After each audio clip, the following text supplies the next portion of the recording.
இயேசுவில் அன்புமிக்க சகோதர சகோதரிகளே, தவக்காலத்தின் சிந்தனையாக உதவி செய்யும் இறைவன் என்ற சிந்தனையில் உங்களோடு சில வார்த்தைகள் பேச விரும்புகின்றேன்.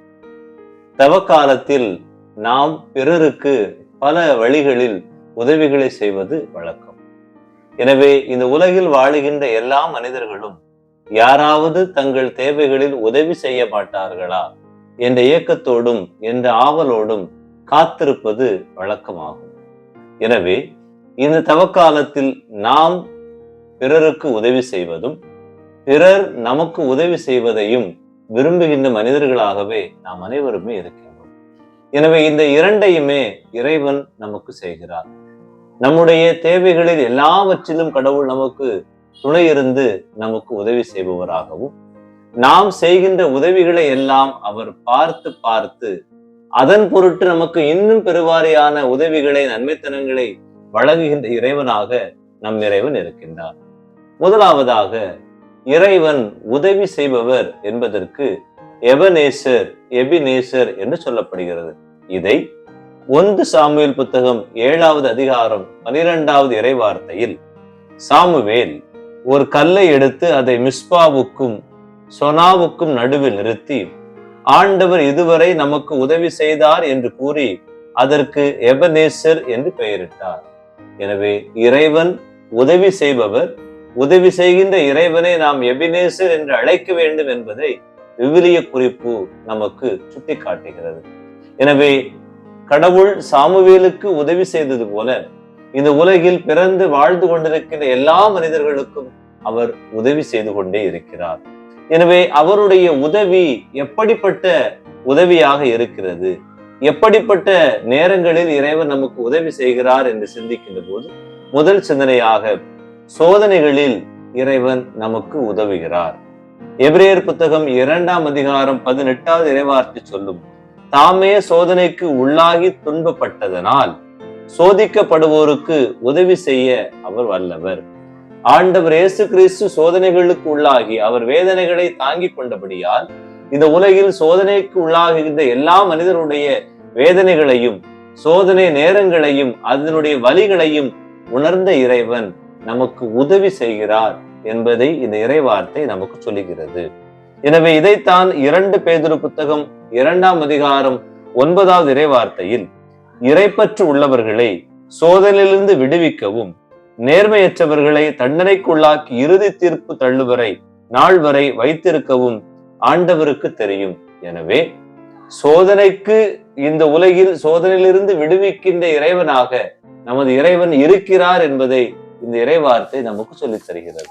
இரண்டாவதாக, வலுவற்ற நிலையில் இந்த உலகில் வாழுகின்ற மனிதர்களுக்கு இறைவன் உதவுகிறார்.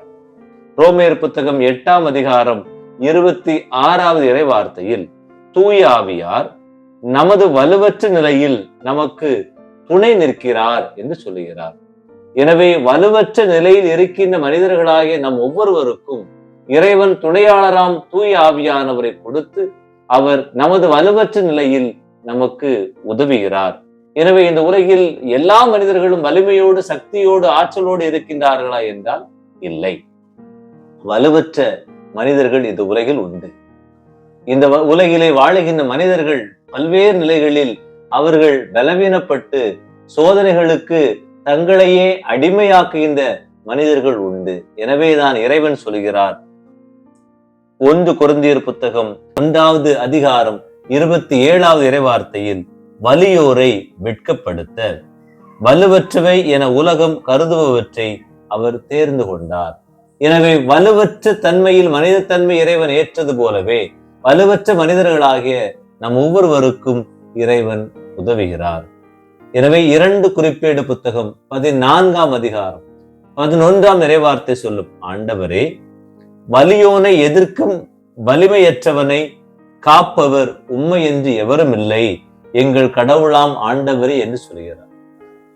இந்த குறிப்பேடு புத்தகத்துடைய ஆசிரியர் மிக தெளிவாக சொல்கிறார், ஆண்டவரே வலியவனை எதிர்ப்பதற்கு வலிமையற்ற எனக்கு துணை நிற்பவர், உதவி செய்பவர் நீரே என்று அவர் சொல்கிறார். எனவே இந்த நாளில் வலிமையற்ற நிலையில் வாழ்ந்து கொண்டிருக்கின்ற நாம் எதற்கும் கவலைப்பட வேண்டாம், கடவுள் நமக்கு உதவுவார். மூன்றாவதாக, இக்கட்டான சூழ்நிலைகளில் இறைவன் நமக்கு உதவி செய்கிறார். நமது வாழ்வில் இனி ஒரு துளி கூட, ஒரு அடி கூட நகர முடியாது என்ற நிலையில் இருக்கின்ற மனிதர்களுடைய அந்த இக்கட்டின் நேரத்தில், அவருடைய அந்த இறுதி கட்ட, எங்கும் எதிலும் மாற்றம் ஏற்படாது என்ற நிலையில் இருக்கின்ற மனிதர்களுக்கு இறைவன் உதவி செய்கிறார். திருப்பாடல்கள் 37:40 சொல்லும், ஆண்டவர் துணை நின்று அவர்களை விடுவிக்கின்றார், பொல்லாரிடமிருந்து அவர்களை விடுவிக்கின்றார், அவரிடம் அடைக்கலம் புகுந்தால் அவர்களை மீட்கின்றார். எனவே நமக்கு அவர் துணை நின்று நம் ஒவ்வொருவரையும் மீட்டு அவர் உதவி புரிகிறார்.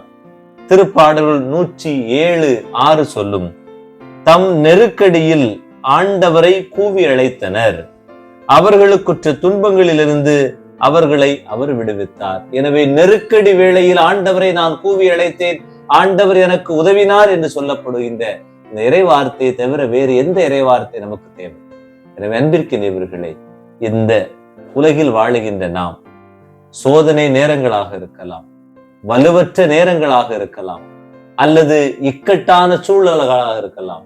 எல்லா சூழ்நிலைகளிலும், எல்லா வேதனைகளிலும், எல்லா வகையான சோதனைகளிலும் இறைவன் நமக்கு துணை நின்று உதவி செய்கிறார். எனவே உதவும் கரம் நீட்டுகின்ற இறைவன் எபினேசராக இருந்து தன் ஒரே மகன் வழியாக நமக்கு உதவி செய்து கொண்டிருக்கின்ற இறைவனிடம் இந்நாளிலே நாமும் வேண்டுவோம். ஆண்டவரே, நீர் எனக்கு எத்தனையோ நன்மைகளை செய்து வருகின்றீர், இன்னும் எனக்கு உதவும், இன்னும் எனக்கு உமது உதவி தேவை என்று வேண்டுவோம்.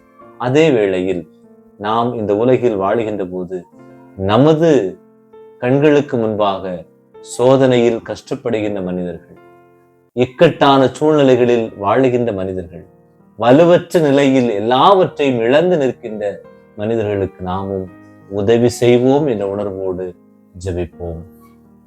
அன்பு ஆண்டவரே, உமது பிள்ளைகளாகிய நாங்கள் நீர் எங்களுக்கு செய்த உதவிகளுக்கு நன்றி சொல்கின்றோம். இன்னும் எத்தனையோ நிலையில் நாங்கள் வாழ்ந்து கொண்டிருக்கின்றோம். உமது உதவியை எங்களுக்கு தந்து உமது அருட்காவலோடு எங்களை வழிநடத்தும். அதன் வழியாக நாங்களும் பிறருக்கு உதவி செய்கின்ற மனிதர்களாக வாழ்வோமாக. ஆமேன்.